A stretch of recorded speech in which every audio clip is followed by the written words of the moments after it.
Welcome back to a special edition of Race Day Live. In between the races at Lingfield, we have got James Willoughby and Hugh Taylor in the studio here to discuss various strategies of punting and answering your questions, your tweets and emails as well. Now, we're up to the...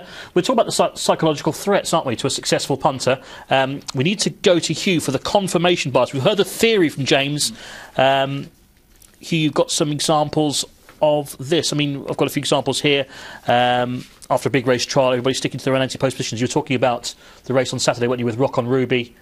I think it's human nature that if you've nailed your colours to a position, or if you've kind of you're 3/4 of the way even to reaching a decision, you are going to look for things that will back up that decision. And I suspect that most people, that was a good example at the International on Saturday, because if you'd already backed one of the first three home, it was very, very possible to make a case to back up your earlier decision. And I think we tend to do that over and over. And you'll see, if you read forums, people will, after a trial, people who've already got a commitment, it's very rare they'll say, oh, well, after watching that, I'm going to change my mind. I know it'd be recency bias, but people do look for reasons to back up their own, rather than taking an overall view and trying to take in all the evidence, they'll focus on the evidence that supports their own position.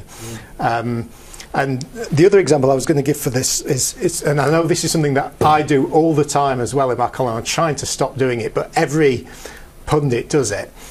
When you're trying to make a case for a horse, you focus on the positive. So you will look to, say it's soft ground and the horse doesn't run on soft ground, you look at its half-brothers. And if you find one of them that's done well, you'll say, his half-brother won a, you know, such and such, or that kind of thing. You will look for some, or if the horse is a 7-year-old and he's won once on his seasonal debut, you put has gone well fresh. And I find myself doing it, and I'm sure lots and lots of other people do it when they're looking through races and trying to make a case for a horse to themselves.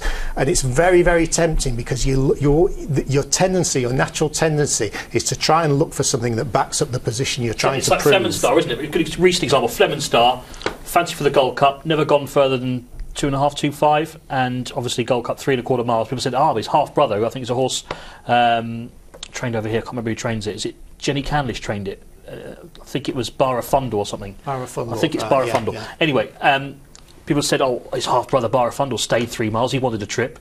Is that an example of they're looking for a positive? Is if the horse has another five other half-brothers who are 2-milers, then I still think that our natural instinct is to reach for the one that supports our hypothesis. Exactly. People who back Fleming Star for the Gold Cup are filling themselves with the belief that the horse will stay. The trouble is here, though, that all data is infected by some sort of bias.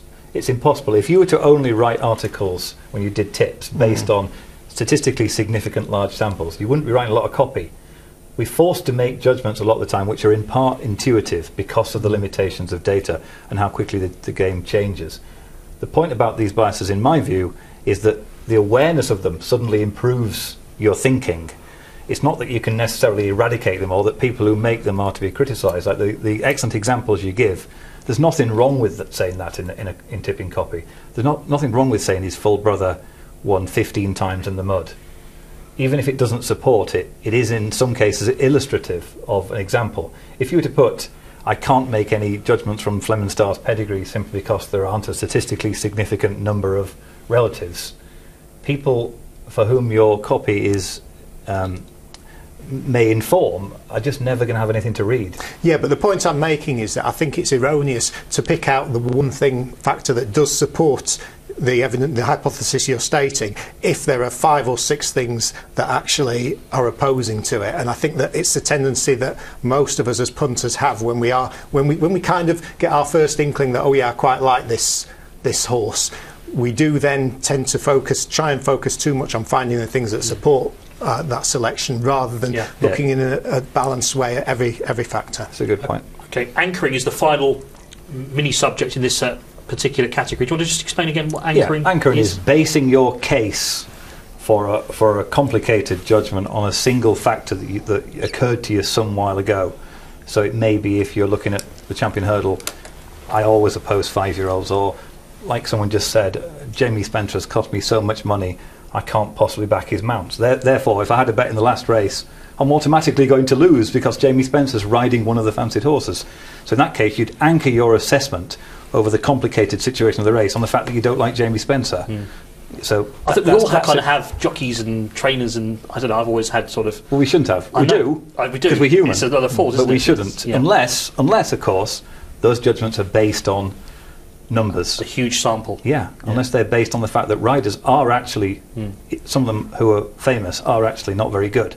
Must thank Proform as well, who sent in the stats, the results of 3 horse races over the last, I think a sample of the last 10 years. So it's a tremendous stat, and it does back up what you guys were saying, that backing the outsider, you'd actually come off worse than backing the favourite or the second favourite in those races. Yeah, he's taken a large sample size as well. Yeah, it's an example of what we call the favourite long shot bias, which is, generally speaking, in SP markets, favourites are better value than longer priced horses, because their longer priced horses are priced up originally in the first market defensively in case they've made a massive ricket. So there's nothing special about 3 horse races, is there? You could apply the same logic to 4 horse races, yeah, 5 horse races. Favourites do better than second favourites, do better than third favourites, do better than fourth favourites. Of course, the problem is they all lose in the long term.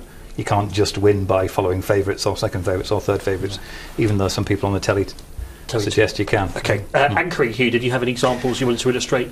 Yeah, if there's one piece of advice I could give to people when they first start looking at a race, it would be try and look at a race without having any preconceived ideas about what the market is going to be. Don't look at a betting forecast, because if you start, a lot of punters will start looking at a race. The first thing they'll do is they'll look at the list of runners, they'll look at the betting forecast, and then they'll look at the forecast favourite, the forecast second favourite, and make their decisions that way.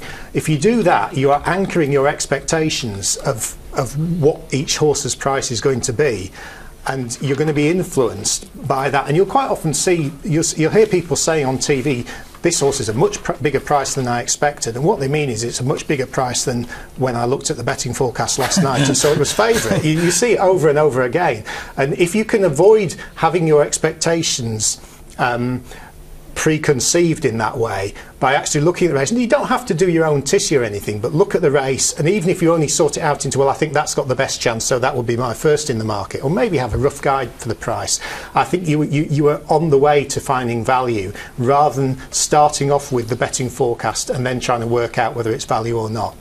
Okay.